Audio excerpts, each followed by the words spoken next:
I think it's also important to remember, because this ugly, nasty word, right? When we spend all this time on our art, we don't want to let marketing somehow make us the bad guy, right?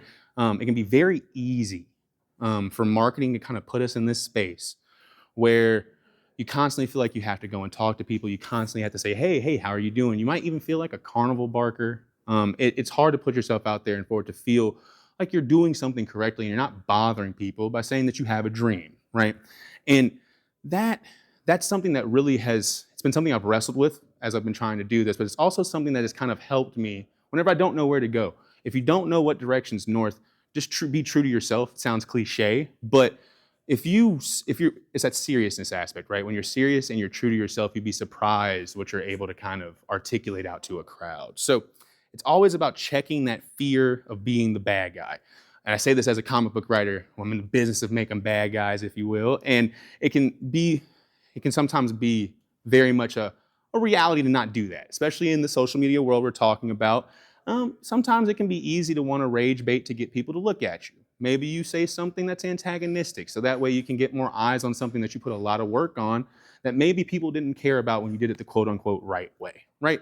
Well, you can take other avenues to be able to get that same effect. Now, to be fair, the rage baiters, they get numbers. They do numbers. I cannot even pretend their business model does not benefit them.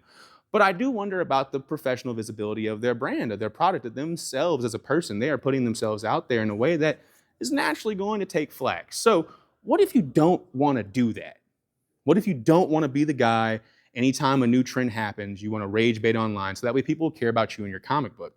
It it comes down to making it very important for you. And it's that seriousness thing again. So what does that necessarily mean? Serious for you? Well, you know what you need to succeed. No one else does. Straight up. You know who you are more than anyone else. And that's going to help you with marketing because no one else has to market like you do. It's also in reverse. If you can take yourself and put yourself into a place where not only your product, but you are in a good position and a good lighting, it's going to only benefit you over time because you don't want to have to deal with people just immediately dismissing you because of you having an opinion they didn't care about or just them not thinking that your behavior is that professional. Because professionalism is getting very much skewed nowadays, especially considering that you can do unprofessional things to make a dollar. And usually, sometimes people will equate making a dollar with being professional. So